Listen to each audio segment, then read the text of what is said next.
All right, so now that we have completed one company, what makes things a heck of a lot easier is if we just copy or duplicate this sheet. So if I go click on this arrow, all the way at the top it says duplicate. So I'm going to duplicate. It'll say copy of Tesla down here at the bottom. It looks just like Tesla because I duplicated it, right? So I'm going to slide this over here. All right? And then I'm going to rename it. So I'm not sure what I'm going to do for my second company, so I'm just going to do, let's do this one. I don't know what it is. What's CRM? Salesforce. Let me see if they have 5 years of historical data. So I'm going to click on historical data. And now a shortcut way to do it is just hit 5Y. That means 5 years, and it'll automatically plug in the dates. Now, it's going to take us 2 or 3 days. I just want 5 years of data. The dates don't really matter if we're a day or two off. So I'm going to click apply again, just like we did the first time. And then I'm going to download it. Okay? And then I have to do something with that data in a second to copy and paste it. So let me come back to that. So now that I know that I'm going to do Salesforce, which is CRM, and let me scroll down to the bottom to make sure that it has 5 years of data. Well, Mr. Adams has to upload this to his drive.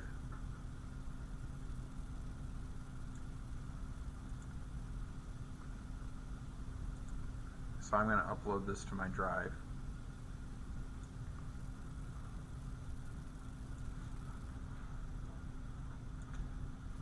There we go.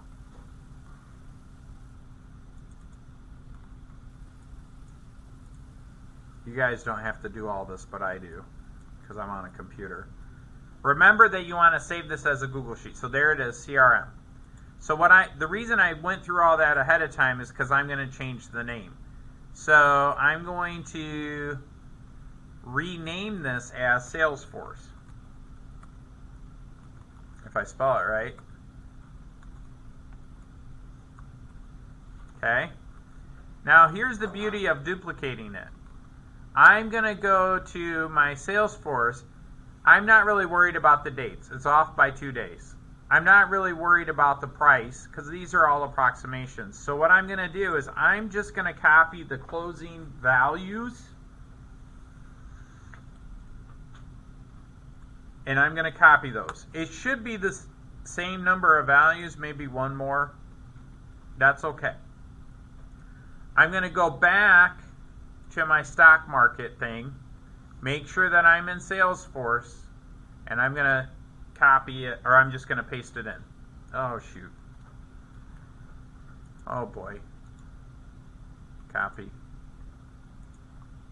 Paste. All right. And then I'm going to change this here to Salesforce. And then the ticker symbol is CRM. Okay.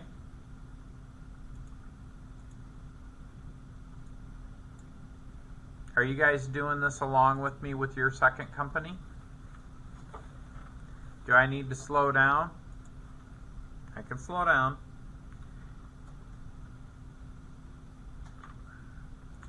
And that's it. We're done. I don't need to change the days. The only thing I'm going to do is go way down to the bottom because I might have one extra day or something, but it turns out I don't.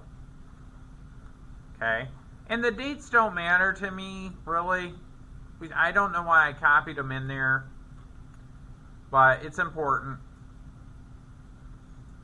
But not that important. Right? 1 day's difference doesn't really matter.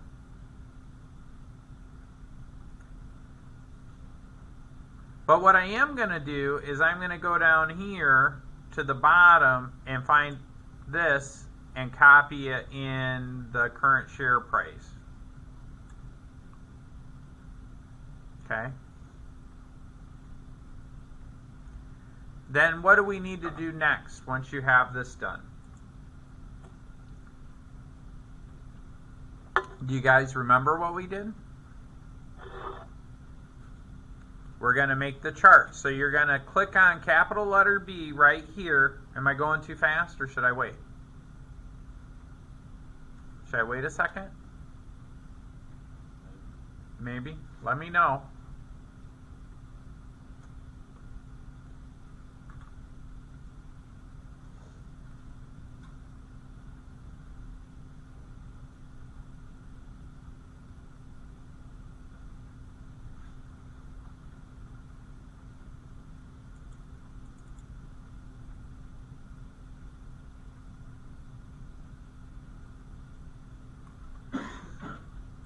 But we're just going to, oops, you got to be careful how you do this. You have to click on, am I hitting the wrong button?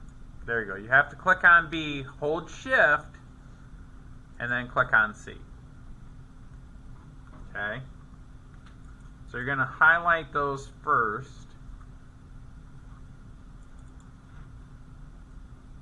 After you copy and paste them. Okay?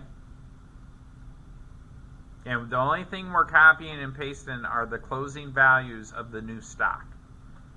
Then what do I do? We're going to go back and click on Insert Chart. And it'll make a brand new chart. Just like before, we're going to go to Chart. And now I'm going to type in Salesforce chart.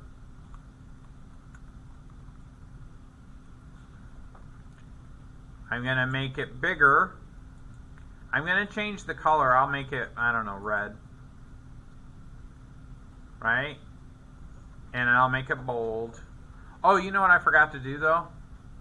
I got to make this its own chart. So see these little 3 dots? Click on that and move it to its own sheet. That'll make it bigger and easier to see.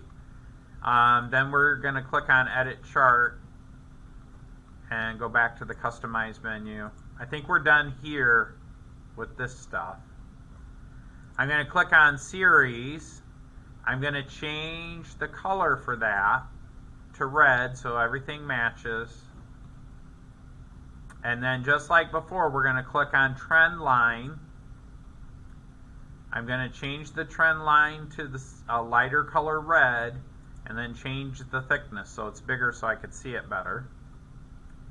And then for the label, I'm going to click on it and say Use Equation. Okay?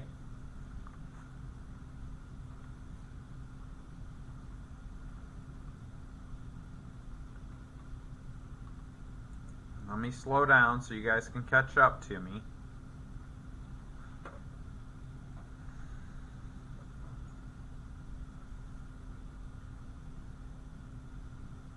Then the next thing I'm going to do is double click on the equation. I'm going to make that bigger. I'm going to use the same color red. Make it bold.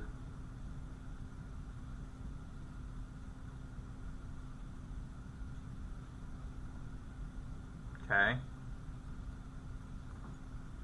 And that's my new slope and my new y-intercept.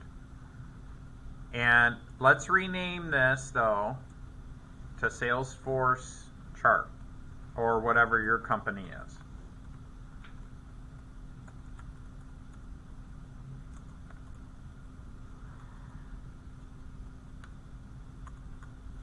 Okay? So now I'm going to go to Salesforce, and my new slope was, what was it? 0.333. So I'm going to change that to 0.0333. Then I'm going to change my y-intercept, which was 174. So I'm going to change this to 174.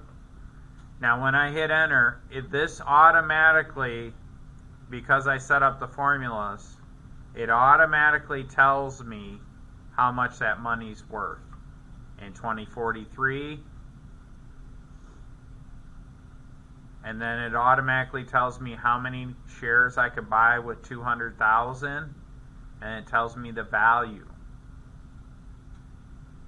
the total value, the net worth of all the shares.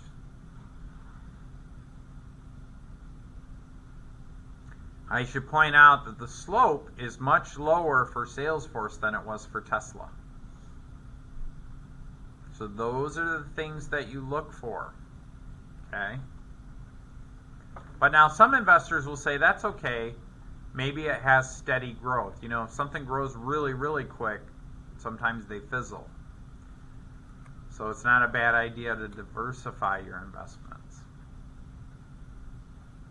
So those are things you got to think about, okay?